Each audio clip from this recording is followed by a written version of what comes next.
రాష్ట్ర ధార్మిక cell co convener నాతో ఉన్నటువంటి వాళ్ళు విశ్వ హిందూ పరిషత్ పెద్దలు పుడిపతి శర్మ గారు, జనసేన నాయకులు, సోదరుడు అభిరామ్ అండ్ పన్ని, మీ అందరం కూడా ఈ రోజున ఏదైతే సీతమ్మ దారిలో గత కొన్ని సంవత్సరాలుగా ఉన్నటువంటి దేవాలయం, విఘ్నేశ్వరుడి దేవాలయం అనుకున్నటువంటి ఉపాలయంగా ఈ యొక్క ఆంజనేయ స్వామి విగ్రహం ఉన్నదో, ఆ దేవాలయాన్ని చాలా నిర్దాక్షిణంగా, చాలా ఘోరంగా, ఎంత ఘోరంగా ఆ యొక్క దేవాలయాన్ని కొట్టారంటే ప్రతి ఒక్క హిందువుల మనోభావాలు, సంస్కృతి దెబ్బతీసే విధంగా వాళ్ళు కొట్టినటువంటి తీరు ఏదైతే ఉందో చాలా బాధాకరం.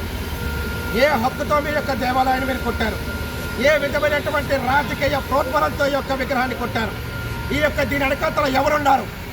ఏమనంటే కనుక రోడ్ ఎంక్రోచ్మెంట్ అంటున్నారు. అంటే ఈ యొక్క చిన్న దేవాలయము మీకు రోడ్డుకి అడ్డొచ్చిందా? మరి మీ యొక్క జీవీఎంసీ అధికారులు ఇష్టానుసారంగా రాజకీయ నాయకుల యొక్క విగ్రహాలు, అంతేకాకుండా ప్రభుత్వ అధికారులుగా చెప్పుకునే మీరు ఈ రోజున తెల్లారు లేస్తే లంచాలతో ఉండేటువంటి కొంతమంది ప్రభుత్వ అధికారులు ఇష్టానుసారంగా అక్రమ కట్టడాలకి పర్మిషన్ ఇస్తుంటే అవి మీకు కనిపించటం లేదా? అంతేకాకుండా ఇష్టానుసారంగా అన్య మతస్థుల ప్రార్థనా మందిరాలు మీకు ఏ విధంగా మీకు కనబడటం లేదా? అంటే దీని వెనకాతల ఏదో కుట్ర జరిగింది, దీని వెనకాతల ఎవరో ఉన్నారు కావాలని చెప్పేసి మా యొక్క దేవాలయాన్ని, ఆంజనేయ స్వామి వారిని మీరు విగ్రహాలని మీరు తొలగొట్టారు. ఇది ఊరుకునే ప్రసక్తి లేదు.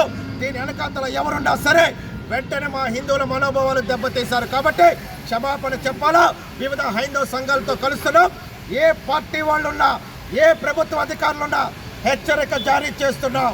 ఒక పక్కన మా డిప్యూటీ సీఎం గారు సనాతన ధర్మం కోసం, సనాతన ధర్మం తాలూకా ఆవశ్యకత కోసం ఆయన గొప్పగా చెప్తూ, అంతేకాకుండా ఆయన పాటిస్తూ 10 మందిని పాటించమని చెప్పేటువంటి ఒక డిప్యూటీ సీఎం ఉన్నటువంటి పరిస్థితుల్లో మీరు ఇష్టానుసారంగా అహంకారంతో ఈ ప్రభుత్వ అధికారులు మీరు తీరు మార్చుకోండి.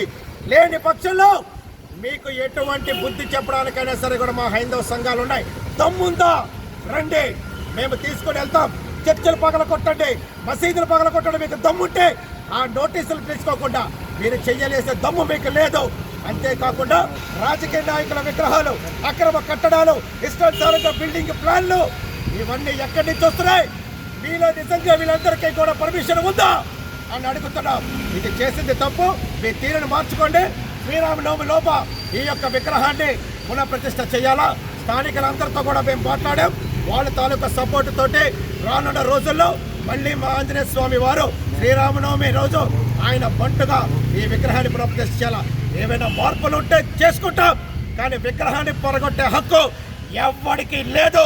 దాని మీద పడినటువంటి ప్రతి ఒక్క సుత్తిపోటు కూడా మా గుండెల మీద పడినట్టుగా మేము భావిస్తున్నాం. హెచ్చరిక, ఒళ్ళు దగ్గర పెట్టుకొని మీ పనులు మీరు చేసుకోండి. మమ్మల్ని రెచ్చగొట్టద్దు, హైందవ సంఘాలను రెచ్చగొట్టద్దు, హిందువులను రెచ్చగొట్టద్దు, హిందువుల యొక్క సాంప్రదాయ సంస్కృతిని కొల్లగొట్టద్దు అని చెప్పేసి మేము ముఖంగా తెలియజేస్తున్నాం. హెచ్చరికలు జారీ చేస్తున్నాం. పనితీరు మార్చుకోమని చెప్తున్నాం. జై హింద్. భారత్ మాతాకే, భారత్ మాతాకే.